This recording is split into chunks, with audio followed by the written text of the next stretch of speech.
Seseorang mau berubah ketika dia sadar dia perlu berubah. Dan untuk menyadarkan itu perlu firman. Dan perubahan yang sejati itu harus berasal dari dalam. Kalau dari luar dipaksa, nah saudara, itu tidak bertahan lama. Biarlah firman Tuhan menyadarkan kita, membuat kita mau sungguh-sungguh bertobat. Sehingga dimanapun kita, adapun kesempatan untuk melakukan dosa, untuk kembali kepada kehidupan yang lama, dikuasai oleh daging, indera, dikuasai oleh setan, dikuasai oleh dunia, atau katakanlah dipengaruhi, kita mengatakan tidak kepada itu semua. Karena kita sudah sadar dan kita mau berubah dari dalam. Nah, firman Tuhan malam ini mau mengajarkan kita untuk melihat, benarkah kita sudah hidup dengan Zoe? Dari sisi sifatnya Tuhan, karakternya Tuhan. Nah, hari ini kita mau melihat bukti perubahan dari segi karakter. Benarkah Zoe ada di dalam kita? Karena sebagai seorang Kristen yang sejati, kita seharusnya berani menghadapi atau menilai, mengevaluasi diri kita secara jujur. Betulkah kita memiliki Zoe di dalam kita? Sifatnya Tuhan, imannya Tuhan, kesetiaannya Tuhan, ketaatan Tuhan kepada Bapa. Dan itu dinyatakan dengan adanya pertumbuhan rohani dalam hidup kita. Saudaraku, tidak ada yang lebih besar daripada Zoe.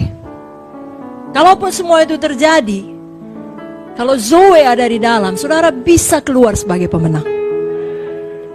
Semua badai kehidupan yang terjadi hanya membawa saudara lebih tinggi. Amin, saudara. Jangan pernah menjadi kecewa. Tentunya saya tidak punya jawaban kalau hal-hal seperti itu terjadi. Saya tidak tahu semua. Saudara pun tidak tahu semua. Tapi yang saya tahu, Yesus baik. Yang saya tahu, Yesus setia.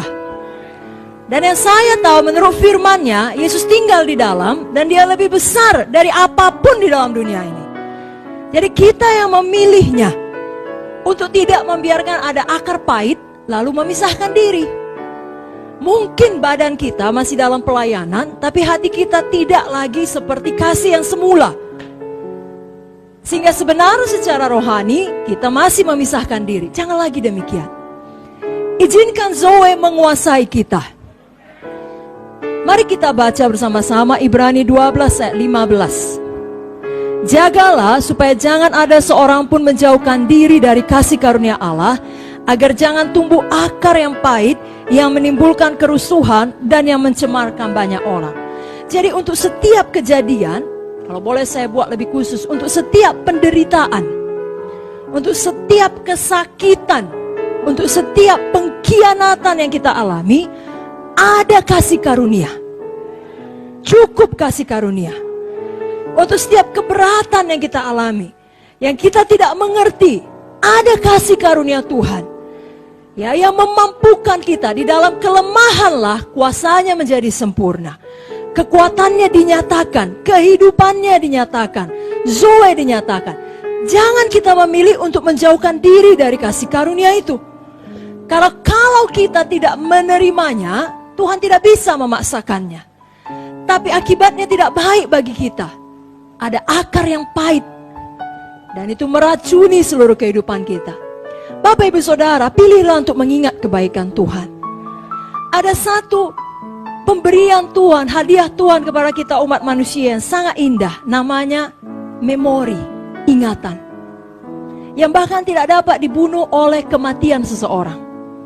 Nah, Tuhan kasih itu kemampuan untuk mengingat ingatan kepada saudara. Dimaksudkan supaya saudara mengingat kebaikannya. Mazmur 103 berkata, jangan lupakan segala kebaikan Tuhan. Jadi jangan ingat sakit hati, kejahatan orang, jangan. Tetapi yang diingat kebaikan Tuhan. Jadi saudaraku, arahkan memori saudara kepada firman dan kepada kebaikan Tuhan yang tidak ada habis-habisnya. Izinkan Zoe menguasai saudara, sehingga saudara dapat bergaul baik dengan orang lain. Amin saudaraku. Saudara tidak perlu menjadi terluka dan tidak dapat dipulihkan. Itulah Zoe, hatinya Yesus. Dia rindu orang dipulihkan, bukan orang dihukum. Kalau bisa ada jalan balik, dia buka selebar-lebarnya. Saudaraku, mari menjadi hamba Tuhan yang demikian, yang seperti Yesus. Berikan dulu tepuk tangan bagi Tuhan Yesus. Amin saudara. Mari kita patuh kepada Tuhan. Karena Zoe, sifatnya Tuhan, karakternya Tuhan adalah kepatuhan Tuhan kepada Bapa. Bagaimana kepatuhan Tuhan kepada Bapa? Mutlak,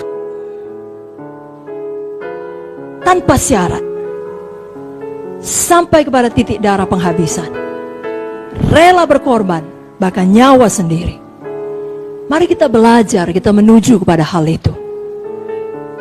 Setan akan berusaha membalikkan cara berpikir kita. Kau patuh kalau memang sejalan dengan visimu.